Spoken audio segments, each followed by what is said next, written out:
Ini adalah salah satu contoh puzzle kehidupan menurut versi Talk Whitney.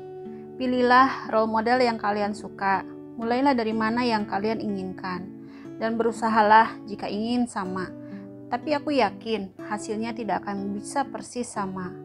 Atau kamu tentukan puzzle kehidupanmu sendiri, sesuai maunya kamu, agar kamu bisa lebih menikmati prosesnya, menuju kebahagiaanmu sendiri. Aku, kamu, dan kita sedang sama-sama belajar menjalani hidup ini. Maka bersabarlah dan selalu percaya pada kebesaran Allah. Berbaik sangkalah pada Allah dalam keadaan apapun juga. Tidak ada yang bisa sayang pada kita selain Allah lah sebagai pencipta diri kita. Setiap ada masalah, layakkan diri kita untuk bisa ditolong oleh Allah. Karena bagi Allah, aku sesuai dengan prasangka hambaku.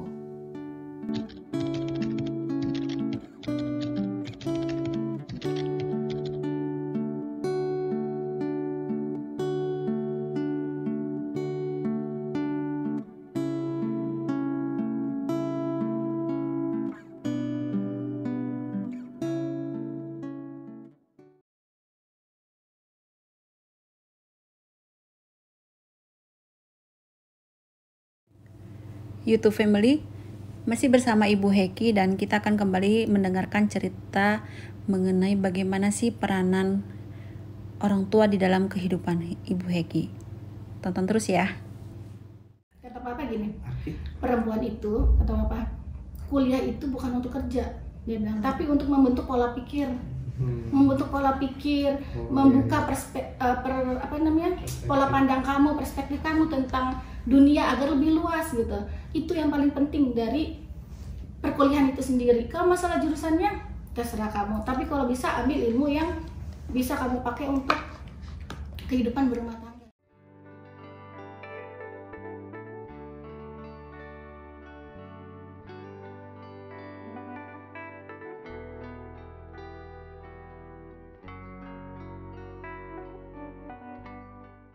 Nah dari situ saya berpikir seperti ini, kalau begitu, kalau saya nggak mau kerja lama-lama, untuk apa ya saya kuliah lama-lama? Iya. Waktu itu pada saat itu gitu ya. Menyimpulkan Jadi, sendiri ya. sendiri.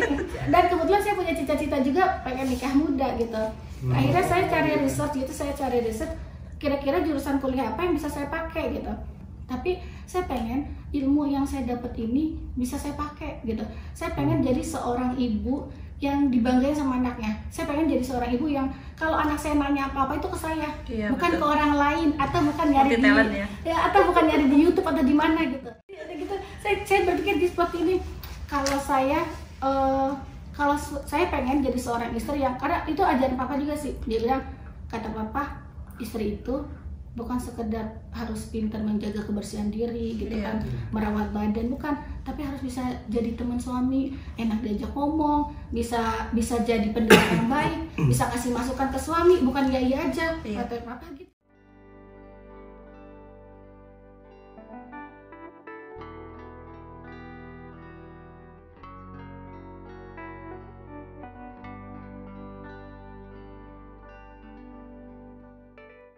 Saya waktu itu berpikir gini, oh nanti kan bisa jadi loh, bisa Allah alam, saya kan kita nggak pernah tahu ya. Iya. Siapa tahu kan namanya juga anak remaja masih kena atas sinetron. Siapa tahu punya mertua yang tanda kutip misalnya Perfeksionis berat gitu, yang harus tampil sempurna gitu ya. Jadi saya nggak mau mempermalukan kedua orang tua saya, karena apa yang saya lakukan adalah cerminan dari hasil pendidikan orang tua saya. Itu yang saya pikir sih saat itu. Jadi akhirnya saya ambil itu. Waktu itu mama juga sempat, kamu yakin mau ambil ini cuma D3, kamu sayang, kamu bisa loh, kenapa nggak ambil ini S1? Enggak mah, enggak, bismillah gitu. Terus saya bilang, kan dia mau jalanin hidup, kamu ntar nyesel nggak? Nggak nyesel, insya Allah, saya bilang. Jadi menurut saya ketika kita udah punya tujuan hidup, kita nggak akan lagi tuh tergiur yang lainnya gitu.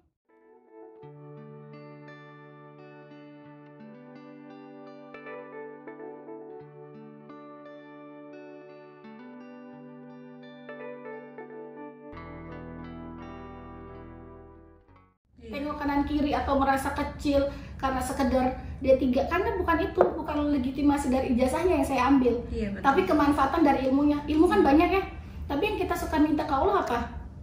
ya Allah berikan aku ilmu yang bermanfaat. Artinya tidak semua ilmu yang ada di dunia ini bisa bermanfaat untuk kehidupan kita gitu. Iya. Banyak ilmu tapi kalau nggak bisa kita manfaatin untuk apa?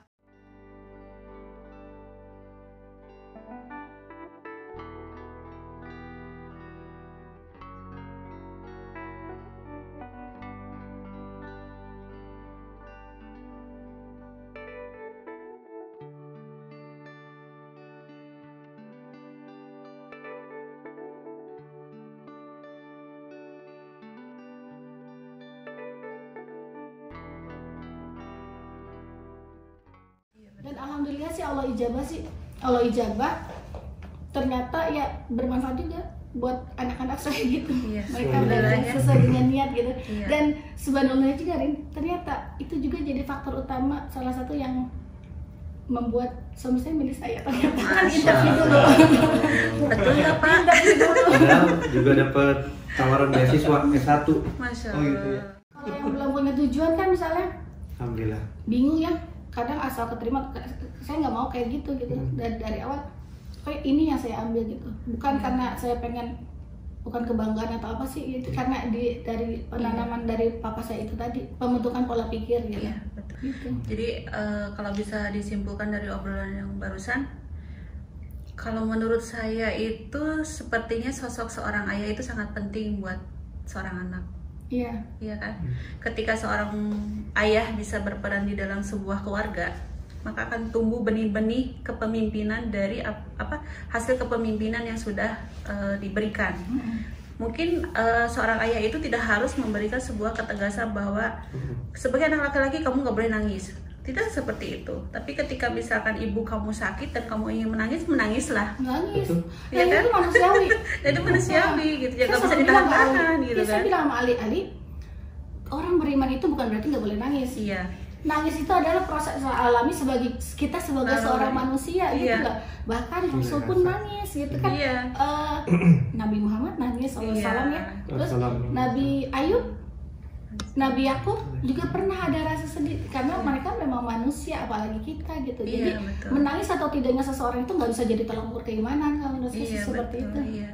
Jadi alhamdulillah Bu Heki ini adalah terbentuk dari lingkungan keluarga yang sosok papah ini begitu kuat gitu ya, Iya, begitu banget. kuat sehingga pembinaan yang mungkin papah berikan itu, dan alhamdulillah Allah memberikan kelebihan rahmatnya itu lewat Bu Heki itu menyerapnya cepat gitu. Karena ada yang seorang anak dinasehati segimana dengan teori yang banyak dia tidak paham betul gitu, bahkan tidak tertarik gitu. Kalau Bu Heki kan di usia tadi menjelang dari remaja menjelang dewasa itu adalah ada pemikiran nanti kalau berumah tangga ABCD gitu kan. Nah itu kan tidak semua orang bisa memiliki hal itu. Jadi yang beruntung ini Pak Dudi apa Bu Heki ya sering memiliki. Saya beruntung Alhamdulillah. Sayangnya saya. Masya Allah. Saling ngisi aja kali ya. Boleh. pas jodohnya. Tapi pas kayaknya sih alhamdulillah. emang itu dirasain juga sih sama saudara-saudara saya.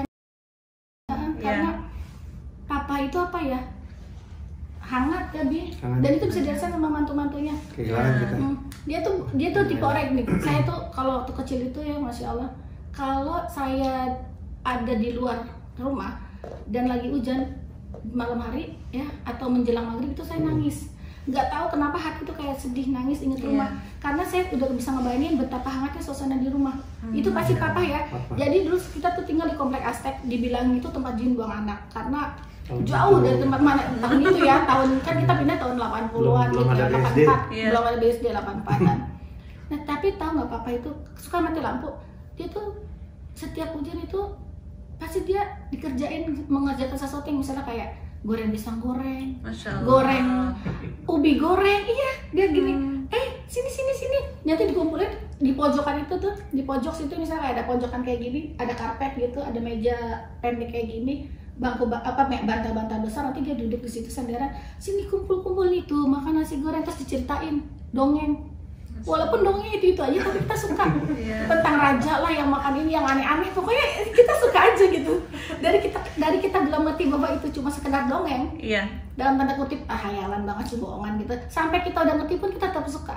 Bahkan nih sampai suami saya sendiri juga ngerasain enak nasi goreng, pisang goreng papa. Iya, Masya Allah. Iya, pisang goreng, ikan goreng sama nasi goreng. Gitu. Papa tuh orangnya hangat banget, Masya Allah. Itu dari rasa apa karena suasana ya? Maksudnya dalam kondisi enak nasi goreng gitu ya. Pisang Masya Allah goreng ya. Itu dapat dua-duanya jadinya ya. Dapat dua-duanya. Karena beda, kalau mama yang goreng juga beda. Iya. Mama sendiri juga, apa aja kan enak mas pisang gorengnya. Nggak tahu itu modus apa emang beneran. Berarti nggak ada alasan ya kalau suami kita belajar memasak ya untuk kita. Nggak ada. Nggak ada alasan ya. Kita berharapnya ya karena papa bisa, contohnya ya, papa bisa masak, berarti suami kita boleh dong bisa masak juga ya. Dan Pak Dudi secara pribadi menanggapi ceritanya Bu Heki, sosok papa seperti itu gitu kan, apakah Pak Dudi menjadikan role modelnya, apa ingin lebih atau merasa cukup, saya ingin bangga gitu ya, bangga sudah mendapatkan mertua gitu kan, dan apa sih pandangan Pak Dudi juga tentang papa gitu kan? Jadi sejak awal kita menikah itu saya sendiri juga sudah menyampaikan dan menanamkan ke istri saya bahwa orang tua kita itu ada 3, saya bilang. Pertama orang tua saya, orang tua kandung, kemudian mertua, orang tua kamu itu juga jadi orang tua saya juga, dan guru-guru kita itu orang tua kita juga semua.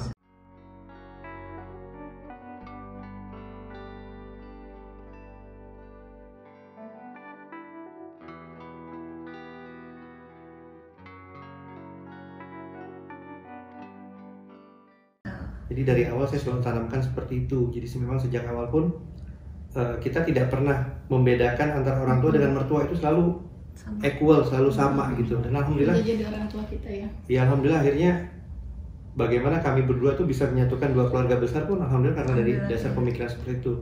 Ya saya juga punya sosok bapak di rumah yang biasa disebut sama anak-anak saya itu Aki, dan juga punya sosok papa. Jadi ada bapak, ada papa biasa disebut eyang. Jadi masing-masing punya kelebihan gitu. Dan kita bisa ambil kelebihan dari beliau-beliau berdua. Ya papa sosok orang yang sangat hangat dan sangat yang saya nilai tentang papa itu kedekatannya dengan Allah itu sangat dekat, pasrah orangnya gitu dalam menjalani hidup, pasrah. Berarti nggak ada teori berat ya dengan kepasaran? Beliau simple orang. Papa tuh simple orangnya, nggak pernah mau pusing, nggak pernah mau pusing, gampang memaafkan. Gimana ke dia? Nanti insya Allah kita percaya deh gitu ngomong kalau dalam banyak hal. Jadi orangnya pendengar yang baik. Pendengar yang baik banget. Makanya kita happy kalau ngobrol dengan beliau. Terus kalau kita misalnya ada rezeki dan kita kasih hadiah, itu beliau menunjukkan sangat senang sekali ekspresinya.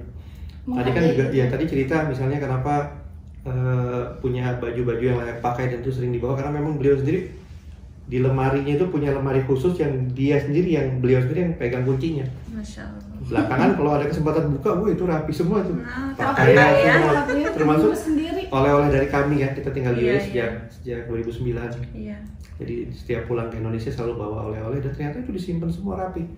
Dari sepatu yang kita berikan 10 tahun lalu, kacamata 10 tahun masih rapi semua. Bukan berarti nggak pernah dipakai, cuma dia setiap kali dipakai langsung kelap, simpen lagi gitu. Orangnya apik banget. Jadi pas kemarin papa meninggal, innalillahi ya Allah, diceritakan di sana, begitu dibuka lemarinya, baju-baju oleh-oleh rapi sekali gitu, Masya Allah. Dan kaget, dan kita ingat memori semua, ini tahun ini, dan itu luar biasa. Itu sosok papa buat saya.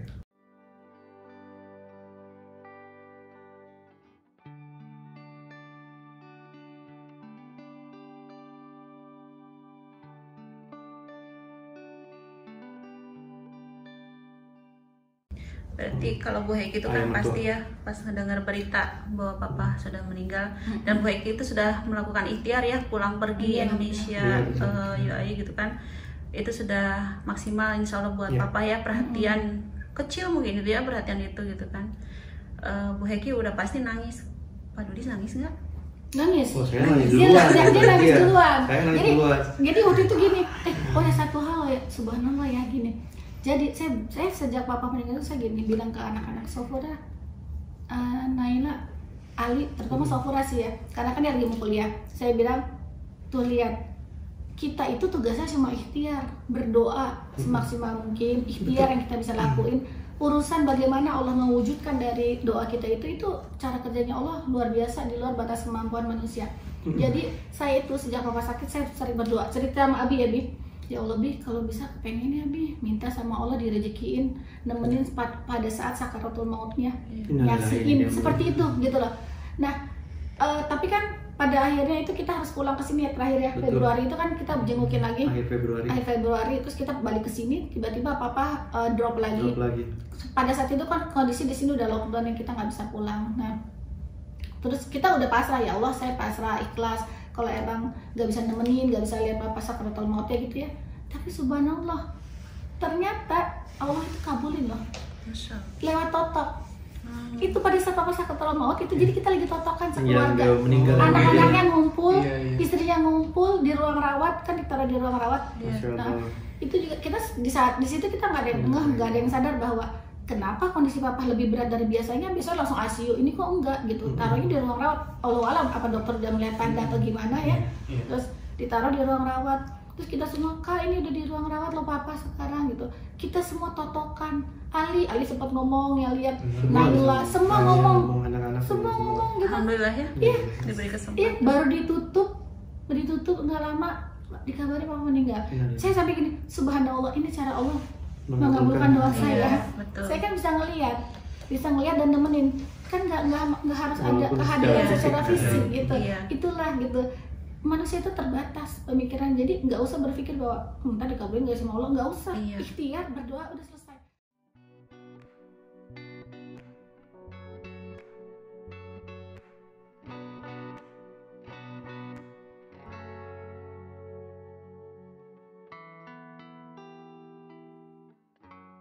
Urusan gimana nanti caranya Allah ngabulin itu udah di luar batas wilayah kekuasaan kita. Itu dan kita nggak usah diskusi juga ya sama yang namanya manusia. Kita nggak usah diskusi dengan manusia. Kalau misalkan untuk saat pandemi ini kan harapan kita ingin pulang pun kan ya sudah tidak memungkinkan gitu kan, untuk pulang pergi ke sana tidak memungkinkan. Kita nggak usah kompromi dengan orang lain, tapi cukup Allah lah penolong kita gitu ya. Jadi ketika Allah mendengar doa-doa kita, meskipun papa dalam keadaan mungkin saat itu papa sedang sakaratul maut, kita menahan hanya untuk ngobrol dulu sama kita gitu ya, bicara dulu, itu kan udah masya Allah gitu ya. Dan disitulah mungkin nilai tambah dari nggak sadar ya Bi. Iya kan, nggak sadarnya Ibu Heki dan Pak Madudi itu kan berarti menandakan bahwa ada apa ya, sentuhan halus dari Allah gitu, yang begitu indah gitu ketika papa sehat dan ketika papa sakit dan ketika sakaratul maut. Insya Allah papa husnul hatimah, diterima iman Islamnya, dan ini adalah sebuah pembelajaran juga buat kita. Sudah bisakah kita meneruskan apa yang papa cita-citakan, yaitu kita adalah generasi selanjutnya yang terdidik, dan akhirnya kita sekarang mendidik seorang anak gitu ya. Dan insya Allah dari papa banyak belajar, dan saya ingin menggarisbawahi mengenai obrolan tentang papa bahwa tidak lagi ini orang lain itu ya. Tadi kan Bu Heki bilang orang gila dibasi baju sama papa gitu ya. Artinya itu siapa sih? Di mana sih mereka? Ketemu juga nggak tahu alamatnya di mana gitu kan. Mereka bisa diajak berpikir, kita sama-sama pun enggak. Tapi papa perhatikan itu jarang loh. Jarang juga ada orang gitu. Dia perhatiannya yang orang bilang suka yang telanjang ya. Itu yang dia perhatikan. Nah itu set point bahwa kalau misalnya orang lain seperti sudah diperhatikan, apalagi kita anaknya, apalagi kita generasi-generasinya. Insya Allah papa bisa memberikan inspirasi buat kita semua ya. Dari figur papa kita banyak belajar, dan kita tinggal meneruskan nilai baiknya. Dan insya Allah ketika kalaupun ada sisi yang tidak baik pun, kita malah bisa belajar ya, ternyata itu susah berpikirnya gitu kan. Apa ya gitu kan.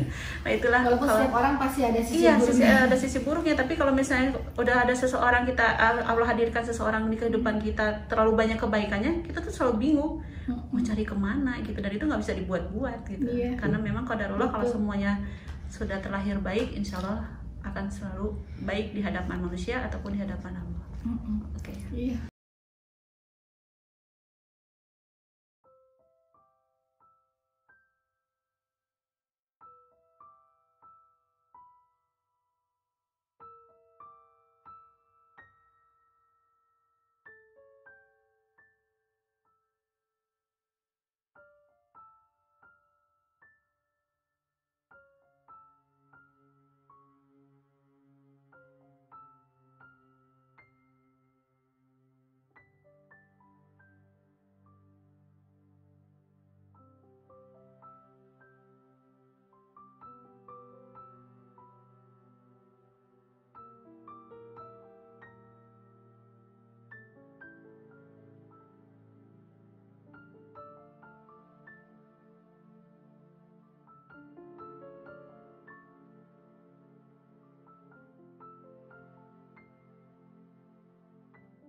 Mama, kami tahu tidak mudah melewati hari-hari tanpa Papa.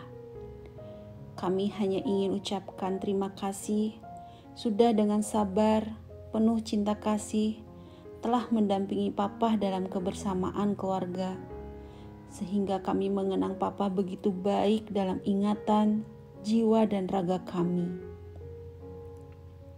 Karena kami yakin hebatnya Papa adalah berkat peran Mama juga, yang sudah mendampingi Papa dalam menjalani ketaatan kepada Allah Subhanahu wa Ta'ala. Cynthia, Firly, Heki, Nadra dan Fatia, sayang Mama.